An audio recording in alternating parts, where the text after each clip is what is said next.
Tignan natin.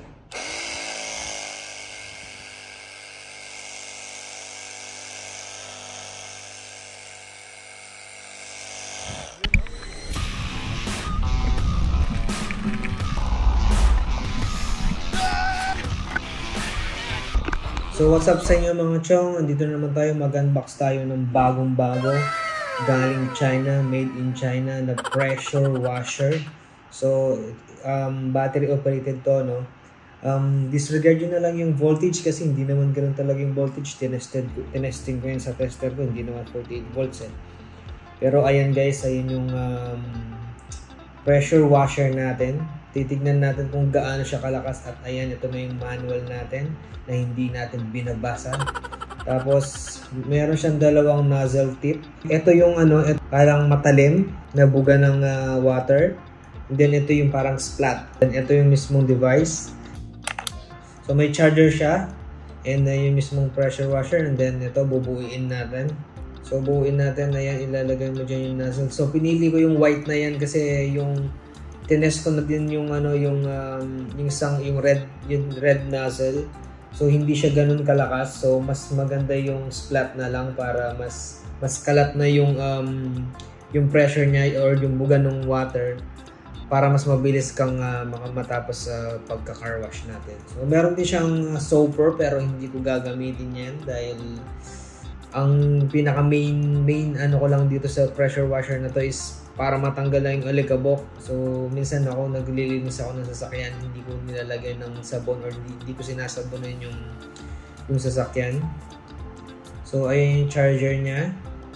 So charge muna natin to guys para makita natin yung full potential ng ating car washer.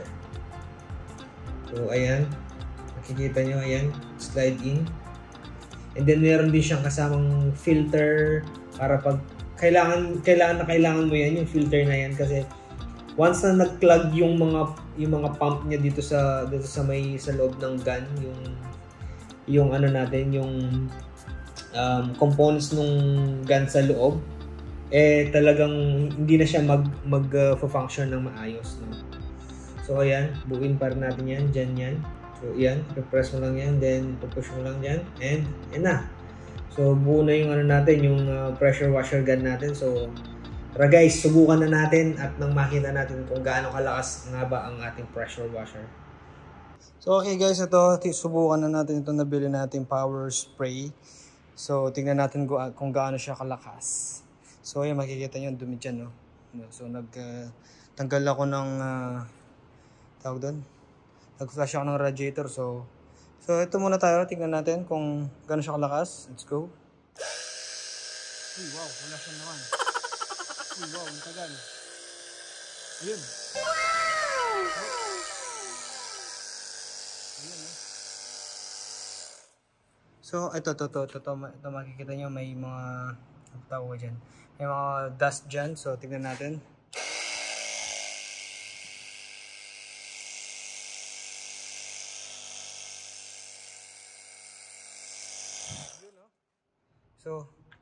So I think tanggal naman, no? O hindi, tingnan natin. So ayan guys, ganun lang siya kalakas. So hindi siya talaga ganun kalakas, no, na tulad ng mga sa power spray talaga na ginagamit natin. Siyempre alam niyo naman, napaka-cheap nitong binili natin. And so guys, ito pang lang talaga siya, pang alikabok. So kung meron kayong mga mga mud or tawag doon, mga mud, basta yung mga madidikit, so hindi siya para dito. So pang buhangin lang siya, and ay pang dust lang siya talaga. And so tingin ko okay naman siya. So dito wala namang mud dito so okay lang dito sa Dubai. So, palagay ko ox naman to, gamitin natin, sayang So guys, thank you sa inyong panonood and see you on the next video.